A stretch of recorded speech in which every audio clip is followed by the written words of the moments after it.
Hey guys, HDV here, and welcome back to a brand new video. Today we have a massive rumor to go over, talking about the alleged Pokemon Diamond and Pokemon Pearl remakes coming out next year in 2021. Now, of course, this is just a rumor at the end of the day, so as always, take it with a grain of salt. We do not know if it is true or not, but it is always really fun to take a look at them, and there's quite a lot of exciting things in this rumor as well. So if you're excited for today's video, drop a like down below. Let's try and hit 500 likes. Really does help out. Make sure to drop a comment. What would you love to see in Diamond and Pearl remakes? And subscribe if you're brand new. We do daily Pokemon content on this channel. With all of that out of the way though, let's get into the video, and I really hope that you enjoy. So, starting things off, this was posted on Reddit, and like you can see, there's quite a lot of stuff to go over. So this was the original rumor, but then they actually replied to a bunch of different comments and stuff. So there's quite a lot to go over in today's video, like I said. But anyway, it was posted, well, I'm not actually sure. It says posted 11 hours ago. I took a screenshot of it like ages ago, because I was going to do the video ages ago, but then loads of stuff came out, so we're now doing it today. But it says info, and it's on the Reddit page r/PokeLeaks. I don't know if it's still up there or not. It might be, it might not be, I'm not too sure. But it says, not sure if I'm supposed to post this here, but 4chan has been flagged and is now constantly being looked at by several Nintendo employees for leaks, and other sites are too sketchy. Reddit leaks don't happen often, so I think I should be safe. You can call me Kaizen. I work for an advertising team for Game Freak. We are presented with information and we are tasked to present it to the public. We do have most trailers done already, so I'm gonna give some information. So interesting that they've already apparently got all of the trailers done, when, you know, we haven't even had like an announcement or anything like that. So if all the trailers are done, that means that they must be pretty close to actually finishing the game. But it actually says Pokemon 2021 are called Pokemon Flowing Diamond and Pokemon Expanding Pearl.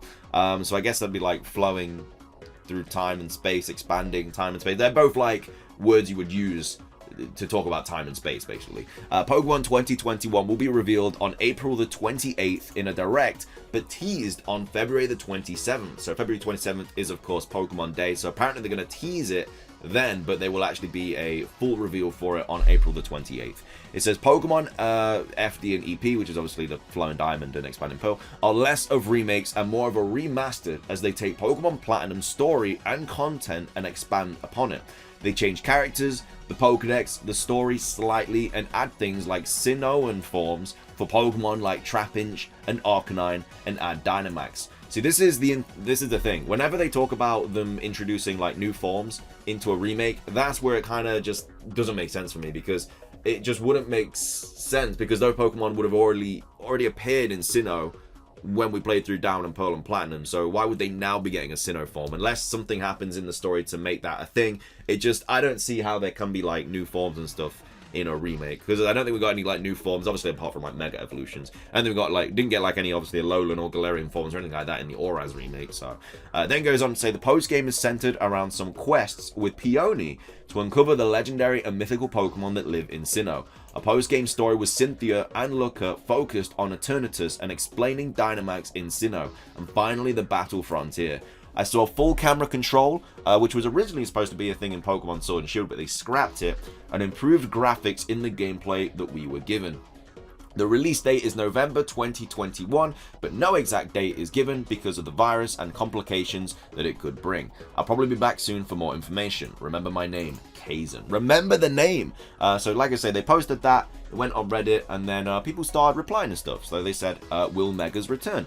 And which is, you never get this, you know, you never get someone that's actually posted this rumor and then they actually come back and reply to people. They never do that. They just post something on 4chan or Reddit, and then that's it. They disappear. It is what it is. But this person has literally come back and spoken about it. So yeah, this person asked, will Megas return?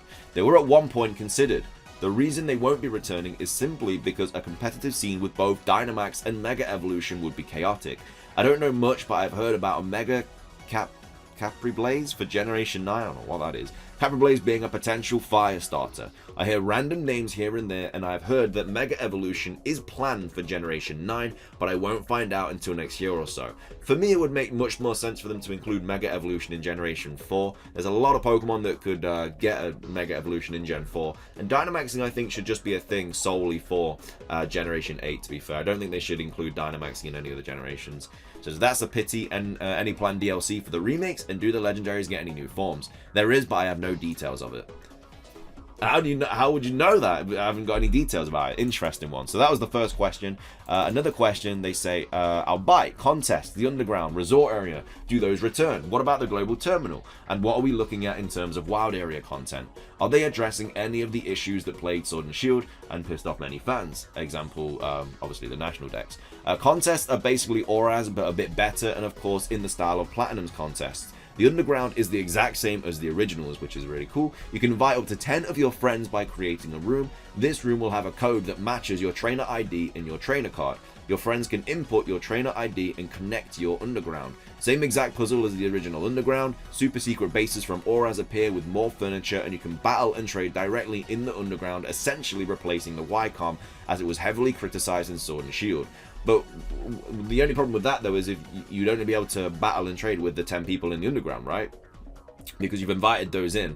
But at least with the YCOM, you could like randomly join raids and battles and stuff like that. But this sounds like you can only do that with your friends. The resort area is expanded to include a wild area with a forest, 2 small villages, 3 caves, and a beach with some islands that you can surf to. The Great Marsh was originally going to be replaced with the wild area, but it is left intact. In terms of addressing issues, Omori was not happy with how Sword and Shield turned out. The entire game suffered from being extremely rushed, and due to the Pokemon Company's extreme expectations and them asking for a full-blown Kanto remake right in the middle of development of Sword and Shield, resulted in a ton of problems and cut content. Decks it will be fixed eventually with DLC, but the base game will include most of the decks, 700 to 800. These remakes will be the most important projects in Game Freak's history, as they will decide how the series is treated moving forward. They need to be almost perfect because Nintendo is reportedly furious at how poorly Sword and Shield was received. Overall, these remakes might be receiving the same amount of love Heart Gold and Soul Silver received. The underground being a sort of Wi-Fi style union room mixed with secret bases sounds base as hell. I truly hope you're telling the truth, because even if you're lying, you're totally right on the last part. The game will make or break the franchise. It's quite possibly the most anticipated remake of all time in Pokemon. I do want to say that this is the most believable leak to come out of this sub in a long time. So yeah, that's the second question apparently. The next one, wait, I'm not sure what this. Oh, hang on a minute. Oh wait. Oh, I think this is another reply. The decision was made quite late into development.